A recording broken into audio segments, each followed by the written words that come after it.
I want to thank you for making time, first of all, for me. And secondly, I want to congratulate you on the newest book, Begin Again, James Baldwin's America and its Urgent Lessons for Our Own. And before we get into what I think is a paradigm shifting book, I first would like to ask you just some questions. First of all, tell me about Moss Point. That's everything about Moss Point is, how can I put this? It's what makes me who I am. It's a majority African-American town, principally the labor force for the majority white town in Pascagoula. Most folk, when I was growing up, worked at the shipyard or the paper mill or the porgy plant. The paper mill has since shut down. The porgy plant is shut down. And Chevron, I think, is still there. But the shipyard is what it is. It's the principal place where folk work. My mother worked at the shipyard as a supervisor of the janitorial team. And my dad was the second African-American hired at the Pascagoula post office. Wow. So as a result, we kind of had a middle-class life because, you know what the post office meant for us back in the day. So Sure. it was beautiful. Yeah. There's a family that I've been to Moss Point, Mississippi many times. I had a friend there in my time. We called him Bill Borden, but his family called him Willie Borden. And we used to go up to Mississippi, to Moss Point from Biloxi. Yeah. And so I had an opportunity to go to your hometown. So some of the best seafood on the planet down there, though. Yes, sir. Listen, you won't complain about my time in Mississippi. It's also one of the most beautiful places I've ever been. Yeah, where the moss dangles from magnolia trees, and it's when it's in full bloom. Even though the heat can be kind of oppressive, but it's a gorgeous place, man. And it is. I know I left home at an early age, but it's in me. I can't get away from it. Well, you should.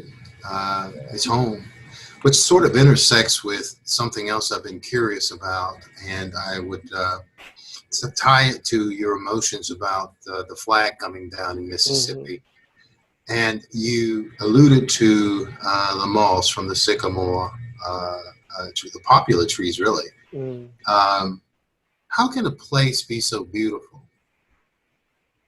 If someone was an alien and came to the United States, they're either going to go to Mississippi, they may go to spaces near Mobile where they can look down from, I think the first plane ride I ever took was into Mobile, Alabama. Mm. I remember flying over Mobile. I've flown over and through Mississippi, and it's a similar geography. So if someone were coming in as an alien, I think they would be attracted to those spaces because of its peculiar beauty. How can a place be so beautiful, have been so violent, and tie that, if you will, to your emotions, frankly, on the Confederate flag finally coming down over the state, the great Magnolia State, I might add, of Mississippi. Yeah, oftentimes we think beauty can only be found with the absence of the tragic. Oh, wow. Right. And that's not necessarily the case. It's like somebody saying that there's something beautiful in the cross. Well, what does that mean? Oh, hold up. Right. What are you talking about? So there can be beauty found in the Gothic. And sometimes it's the juxtaposition, right, of the beautiful and the horrendous that gives a landscape its character and texture. In the state of Mississippi, which has been described as the closed society, it's been described as the metaphor for America. There is blood-soaked soil. And then it has this extraordinary artistic tradition You think about the blues writers, you think about the novelists, you think about just the artists that have come out of that state. You know,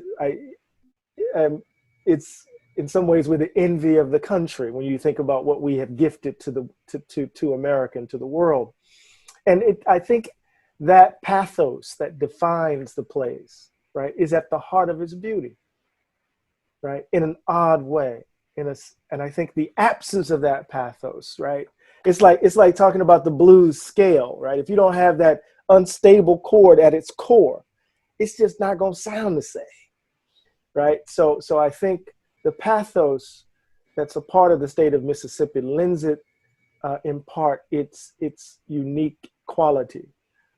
As for the coming, taking down the flag, the state decided in 1894 to add the Confederate battle flag to its state flag. And of course, we know what was going on in 1890s. Mississippi was leading the way in codifying the Jim Crow laws.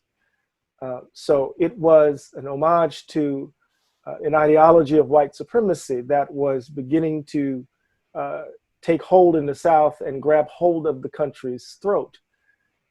So to see it come down finally, right? I'm thinking about all of those SNCC workers who did so much work in Mississippi, all of those civil rights workers, all of those martyrs who, we can't even name their names, the people who probably lined the floor of the Mississippi River, who made it possible. But we need to understand it as a symbolic gesture because Mississippi still lacks health care. It's still 50th in education.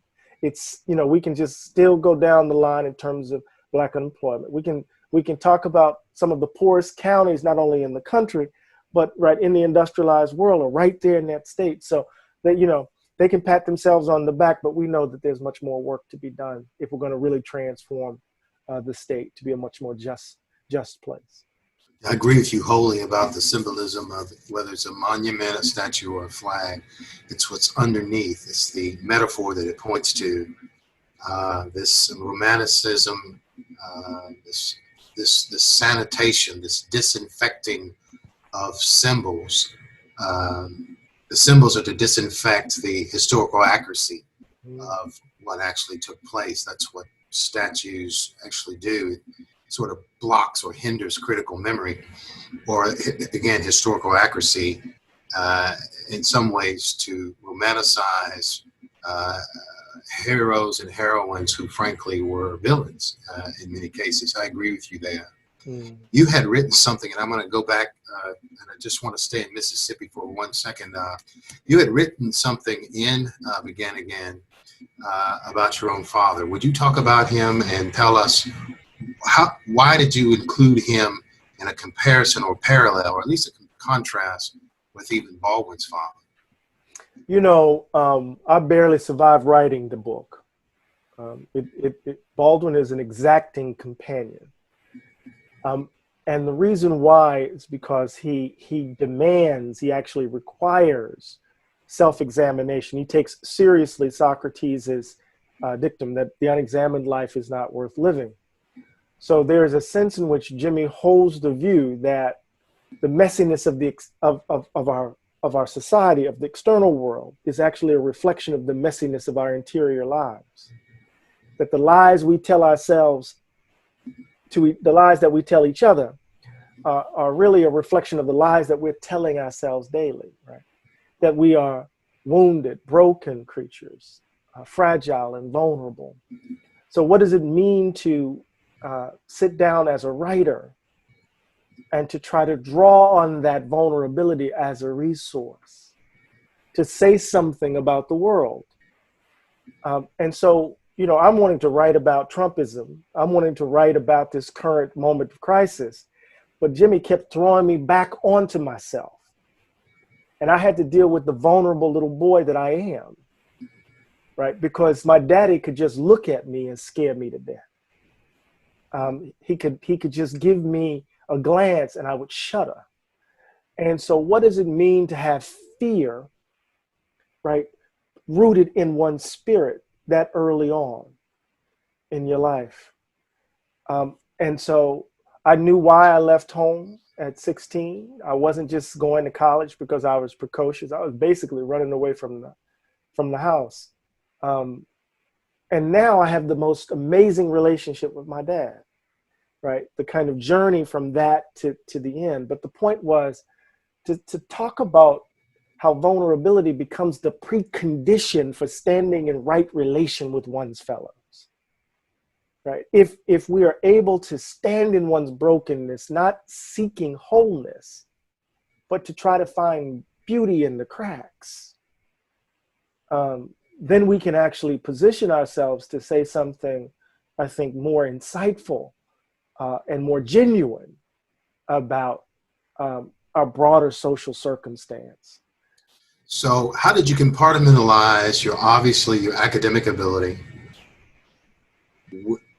up until you're 16 in a place where you may not understand your father's journey at that time, and that Mississippi made him that way? If he was the first or second African-American to go into the post office, he had to be that guy, right? Yeah. I mean, you know, I knew people in my youth who were the first foreman in the nickel plant, and this person, that person. And of course, that carried a lot of status among us, but it also carried a lot of scars for them to be good enough to get there. Mm-hmm. So how did you compartmentalize that? How did you excel? You know, it's an interesting question that I've been trying to grapple with over the years that I've been working on that book. You know, we didn't have a reading household. The only thing that people did was read the newspaper. So there were no books around. My dad knew he had precocious kids, so he moved us from one side of town to the other. We were raised initially on the east side of Moss Point, where on Rose Drive, where if it rained hard, the circle would flood because the pipes weren't good. You know, the ballpark wasn't cut, right? And then he moved us, once he got at the post office, he moved us on the west side of town, Mm-hmm. up on the hill where the professional folk lived. And he had 4 kids and my mother, and they were basically, you know, in their early 20s when they had us. And, you know, there were 2 other black families in the neighborhood. They didn't think he was going to survive. And the only thing my dad put in me and put in all of us was that we had to imagine ourselves in terms broader than Moss Point. He used to say, because he was a Navy guy who fought in Vietnam, he would say, "There's nothing this place has for you but trouble. You got to get out of here." And he would put it more crudely. "I'm only responsible for you till you're 18. Then you got to get out of my house. And I want you to get out of Moss Point. But I don't know what you're going to do, but you're going to get out of here." And so the idea was a kind of self-sufficiency. He told me recently, he said, if you could survive growing up in my house, you could survive the world. Mm. And it was a bruising childhood experience, not in a physical sense, but he prepared me to walk into a world that was cruel and barbarous when it came to black folk. It's sort of like the genius of black love, male love to love. The genius of black love. It's not something that you and I want for this time and our kids, but I guarantee you there are kids who are still getting it because they're not in a social strata where, you know, that is some ways necessary. But I like your transparency, and you know, when I first saw that in the book, I was like, wow. I mean, it was like right up front, and I read it, and I was like, I was already pulled in, not only into Baldwin, but I know as a person who reads a lot, Dr. Glaude has opened himself up, and now I'm reading the book even through a different, deeper lens, and it worked for me, and it also helped me with some of the things I've seen and things that I personally have experienced and know, and so I thought it was, you know, I thought it was good, and so I was just like, okay, I'm going to. And by the way, before I really want to talk about this book, but I read this book in 5 days. Wow. And I could have read it faster, but I was interrupted. That's how drawn I was to it. And I'm a Baldwin fan. And I want to talk about what you did about Baldwin than other people I've ever read. Mm. You went to Morehouse at 16. Yeah. How in the world did you know to go to Morehouse? Who exposed you to Dr. Mays, Mordecai Johnson, Howard Thurman, Gloucester, and on and on and on? You know, Doc, I didn't even know about Benjamin Elijah Mays and Mordecai Johnson. You know, I went to Moss Point High School, and my sister graduated valedictorian of our high school, and she got a scholarship to go to Spelman. Okay. Because there was a guidance counselor who was a Spelmanite. And I knew I wanted to get out of the house.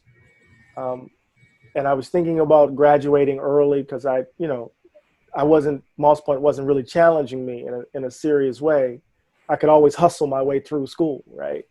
I remember my dad driving me to Mobile to meet the recruiters from Georgetown and all of this other stuff. I mean, that man is amazing when I think about it. My sister coming home and saying to me, "You too white. You need to go to Morehouse because you too white." Because at the time I was really one of the few people integrating the city. Because I was in all these white classes. I had been elected youth governor of the state of Mississippi. I was involved in politics. And so I was moving in these circles, right, as this kind of preppy black boy, right? And so my sister was like, "You need to come to Morehouse for the summer." And I was like, "I ain't going, what? Okay, fine. I'll do anything to get away from daddy." Well, they have a summer science program for doctors with Mr. Blocker and Dr. J.K. Haynes and those folks. And I lied on my application because I can't add. I hate science, right? So I'm math. So I lied on my application saying that I wanted to be a doctor. And they admitted me. We found, I don't know how my parents found the money, and I went.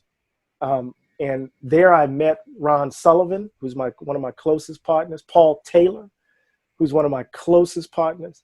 And as I was navigating all the stuff that was happening in the summer science program, I realized I didn't want to go home.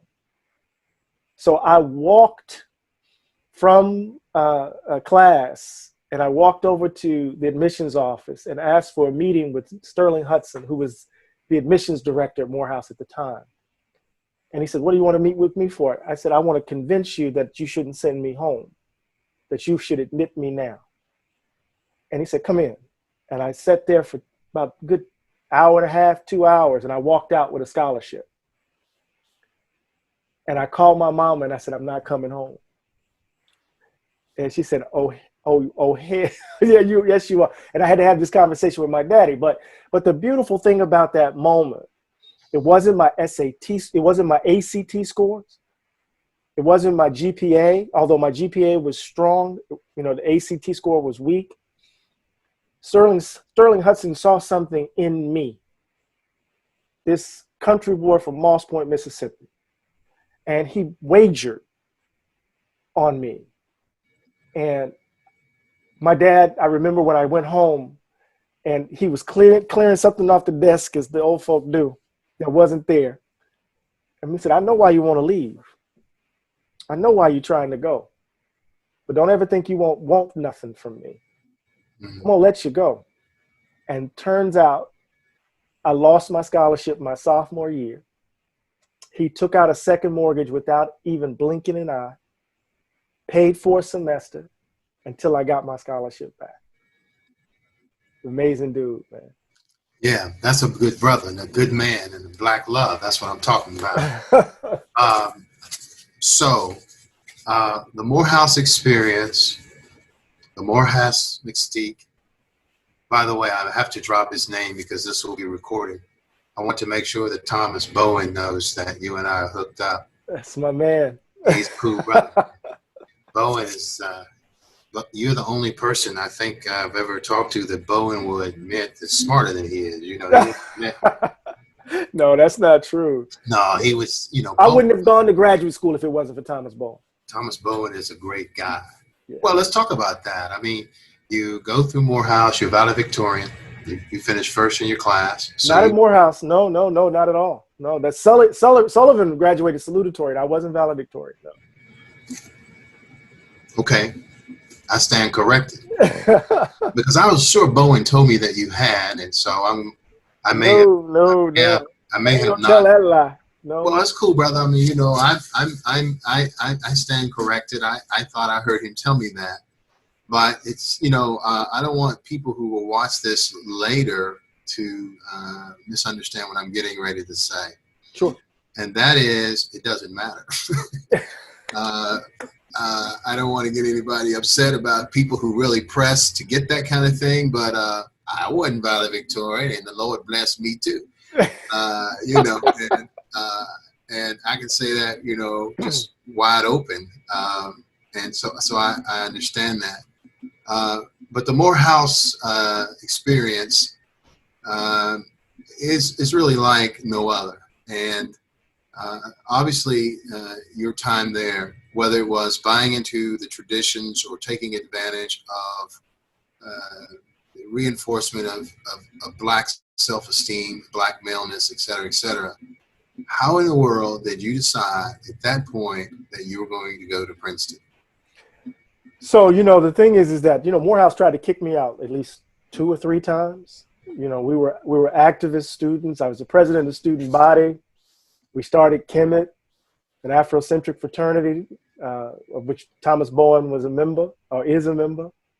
So is Ron Sullivan and Paul Taylor. You know, Morehouse created the conditions for me to meet lifelong friends. I'm rich like the King of Kings when it comes to friends, precisely because of that experience. So, you know, we were trying to figure out what we were going to do next. And because of my political activism and, you know, popularity that I had as president of the SGA and the AUC, people were talking about me running for office. You know, Derek Bozeman, who's a councilman in Atlanta, was actually the president of student government at Morris Brown at the time. And when they had their student rebellion, we came over and supported them. And, you know, it was just a beautiful time in the AUC at that moment, at that time, right? I didn't know what I was going to do, so I was making a decision. And then Tom Bowen actually told me about a PhD program in African American Studies at Temple. And he said, you should apply. And, you know, because in the midst of all of my activism, I'm this Black nationalist. I've gone through all these various phases. I'm still reading Dostoevsky. I'm still reading Chekhov. I'm still reading all the stuff that made me, you know, satisfied. It gave me some sense of meaning and purpose. Reading Baldwin and Ellison and Cheikh Anta Diop and, you know, Stolen Legacy, you know, these sorts of things that we were reading back in those days. So I applied and got a full ride to go. So I wouldn't have gone to grad school if it wasn't for Tom Bowen. So I got admitted into Temple, and I hated it. I met some brilliant people like Daniel Black and Rodney Shabazz and others. I mean, some brilliant folk. Karen Lacey, who now teaches at the University of Michigan, was in that program. Ingrid Banks, who now teaches at when the UC system, she was in that program for a minute. But I didn't like the way in which everything was kind of narrowly approached. And so I did what I usually do. We were reading a book, Doc, by Howard Wynett and Michael Omi called Racial Formation in the United States. And I realized that Howard Wynett was on the floor right below us. And I read the chapter on nation in the book, and I thought the chapter was horrible. Mm. So I walked down to find him. And I said, let me tell you why this chapter is bad. Because you narrow the tradition to this one thesis. It's too vast for this. And so we got to talking, and then me and Howard Wynett hit it off. And we started a reading group together where we were just reading things.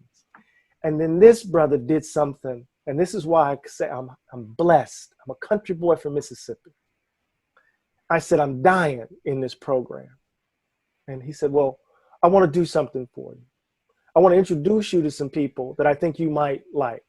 So he writes a letter to Paul Gilroy and Stuart Hall saying, I have a student that is going to come over, that I think he wants to come over and just read with y'all. They said, well, we don't have summer school.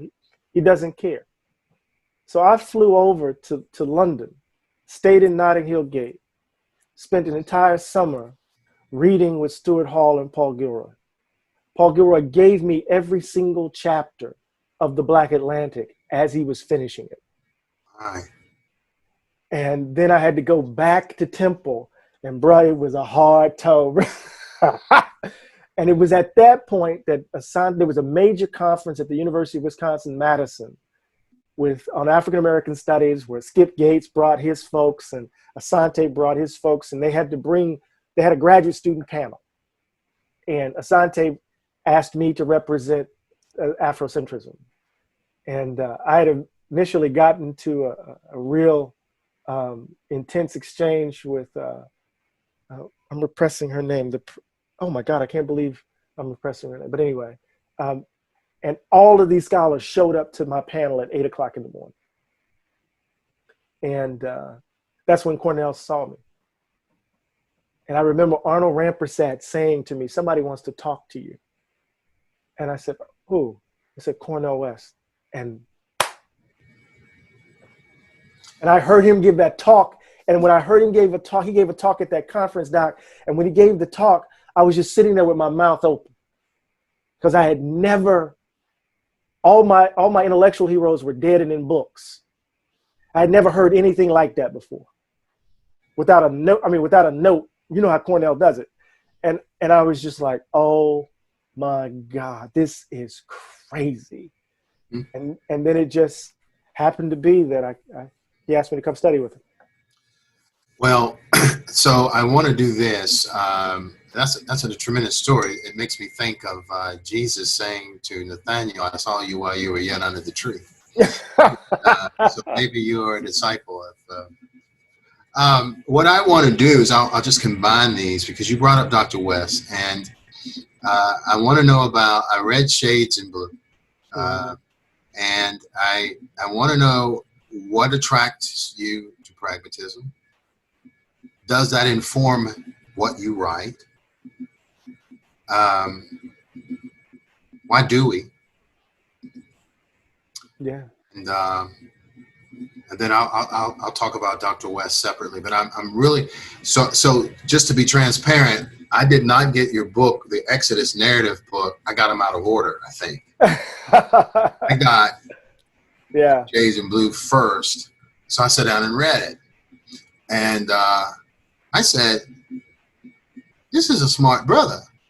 And so I was like dealing with this thing, right? Because, I'm about 8 years older than you, so I'd already kind of dibbled in some of that stuff. And I was like, who in the heck is this dude here? And I must say, got to be honest, you handled that pragmatism. A lot of people can't handle pragmatism because they really can't get to the root of its value. Right. So why were you attracted to that? You just told me you left Asante. Right. Right. You were dealing with these brothers in England, Gilroy and these cats. Right. And then all of a sudden you are squarely into pragmatism. Help me.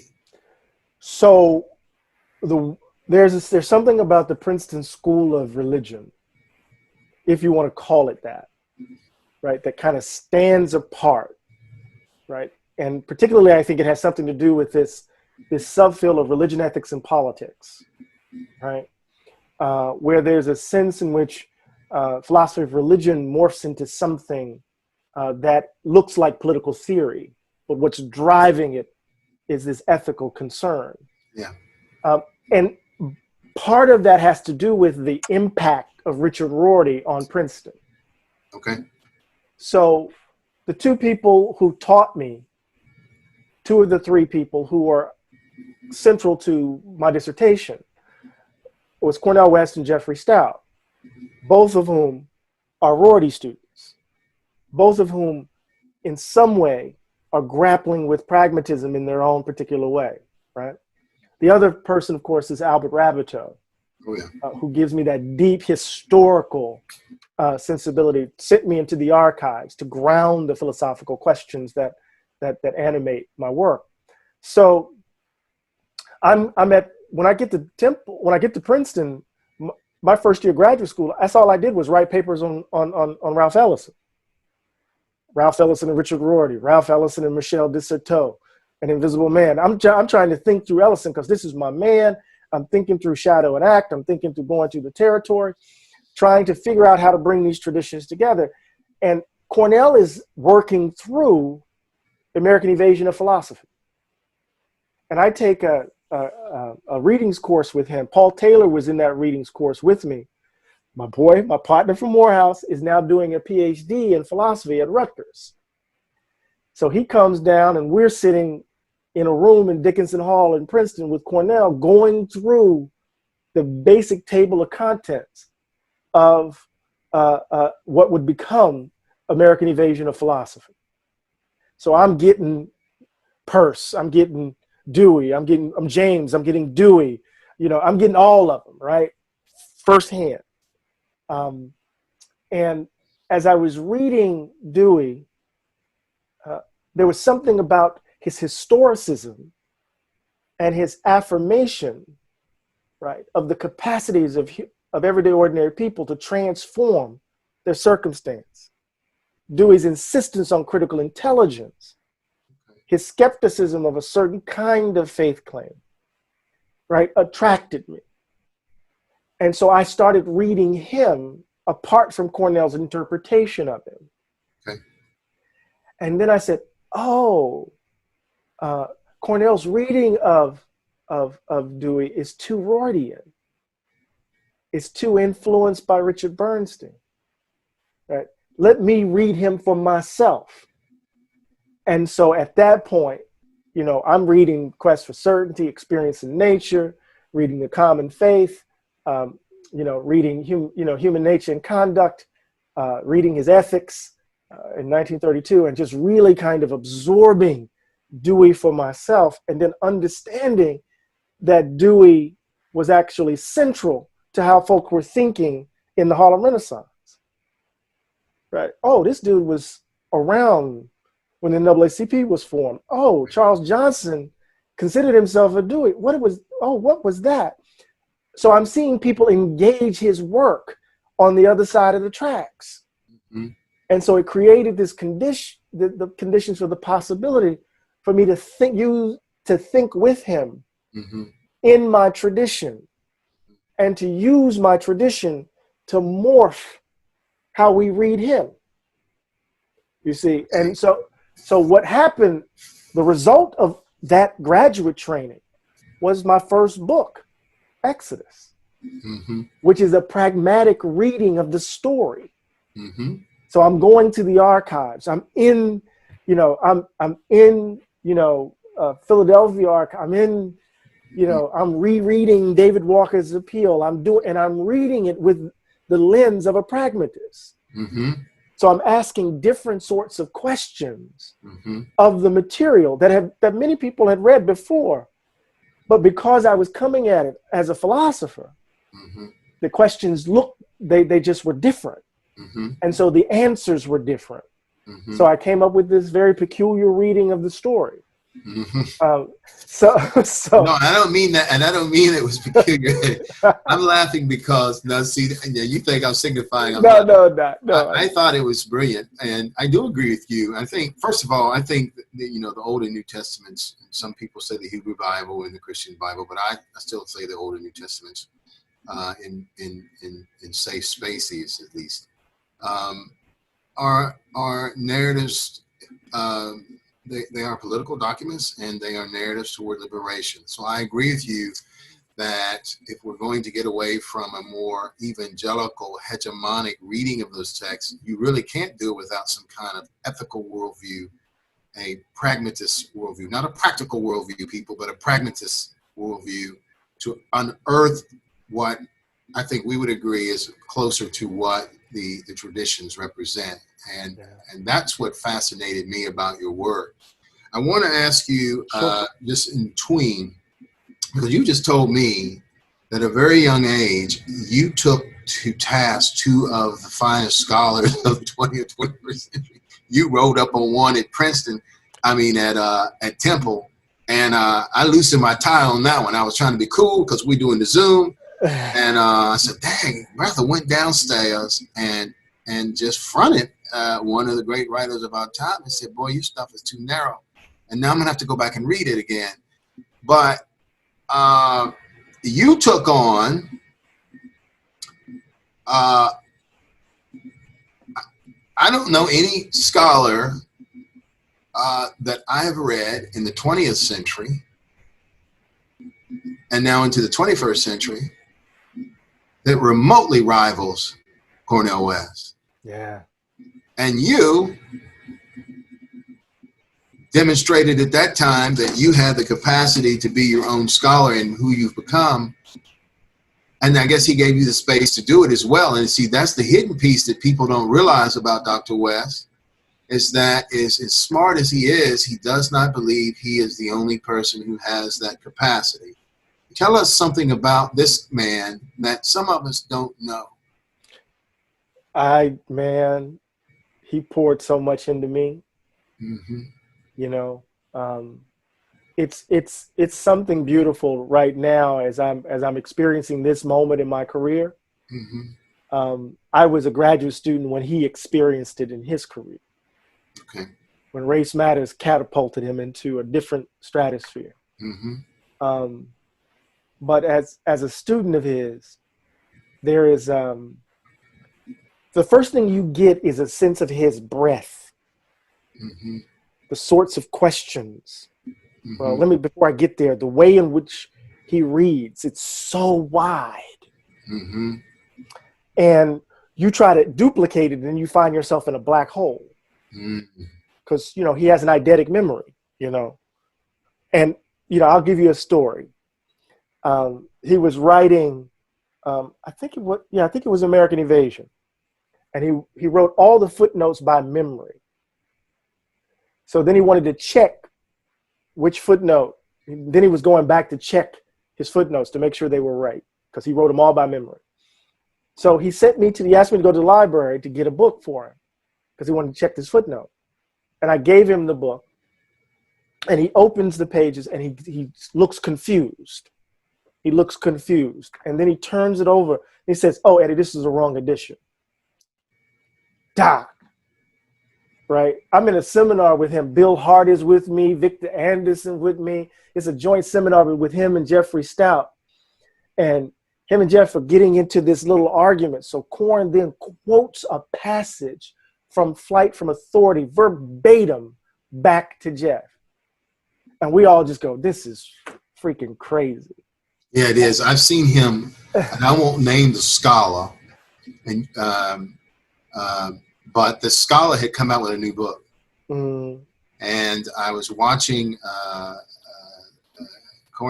Dr. West was interviewing this particular scholar on C-SPAN, which would have been Book TV, and I don't know exactly where and when, but I read the book. And this person is a brilliant man.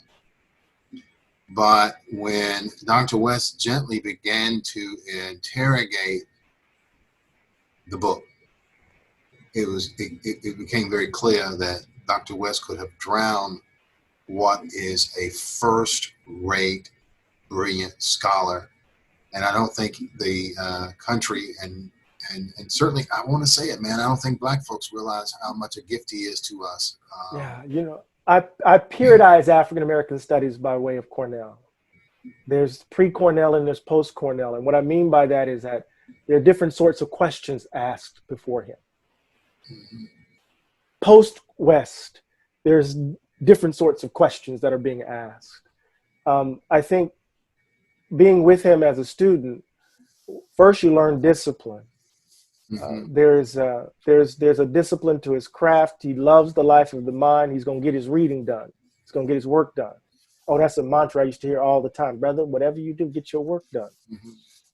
And then I think the generosity of spirit and the creativity of mind is so at the heart of his genius, right? So he's seeing connections and relationships because he reads so broadly, right? I remember one time I was in his office. I doubt if he remembers this, but I had come in and I thought I had come up with this amazing read of Marx, right? And I was making this distinction because, again, I intuited Marx. I never really sat down with Marx, right? And I still haven't, right? I intuit these things.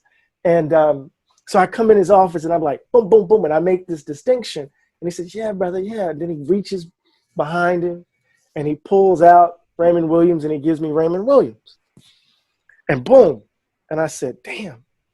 And he said, no, brother, you just came up with an idea on your own that Raymond Williams thought of, right?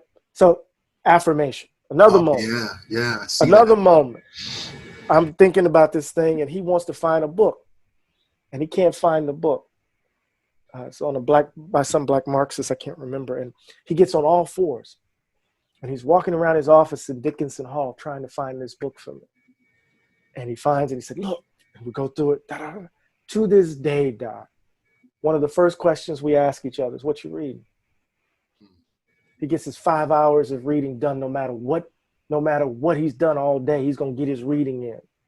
And what I had to figure out is that he never asked me he was never demanding anyone to imitate.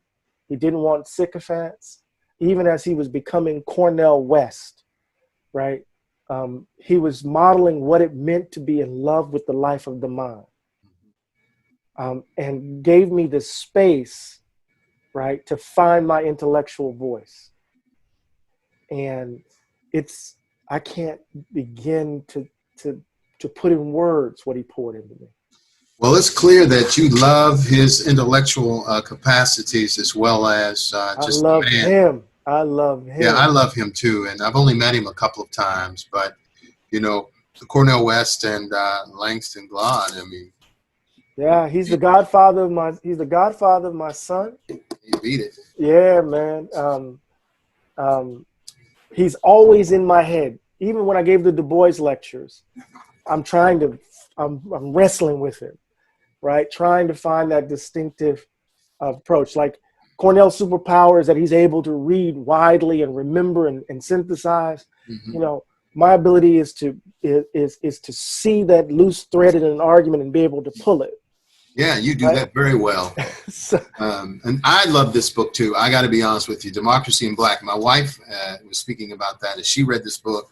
And I'm going to tell you something, if she were here, she cried when she read this book because it touched her about a nerve about what, we know to be true. But it's different when you see it handled by someone who can present it in a way that not only does it tell our story collectively, a person reading it knows someone in the story. We all do.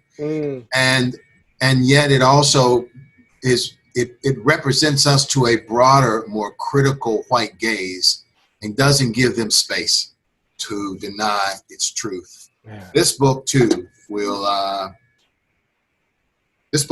be a work that will be a part of the literary canon, and people will be using it in their classrooms. And that leads to this question. Tell me about your writing style and who shaped it. Who informs your writing style? I'm going to be honest. I look very closely at syntax. I'll give you, while you're getting ready to answer that, it took me years to actually find my writing style because it took me years to really find my own voice. And Skip Gates. I used to read Skip Gates all the time. Mm-hmm. And I noticed Skip Gates had a syntactical pattern that I could follow. The way, he had a short, long sentence that was like really, really long. And then he would explain it in a much shorter sentence. I said, man, Skip has a jazz sensibility after all because he knows how to rephrase and bring it back. But who helped you find your style? It's a journey. It's a large number of folk, right? So I remember when I first started graduate school, and Gilroy and Stuart Hall were in my head. I was trying to write that post-structuralist stuff, you know what I mean? Yeah. So, when I read, Christina Sharp and Fred Moten, I go, I've been there, done that, Right. right? I know that style of writing, right? Right. And I remember my boy Howard Wynant saying, I like this, I like the ideas, but what's your politics in these sentences? Right. He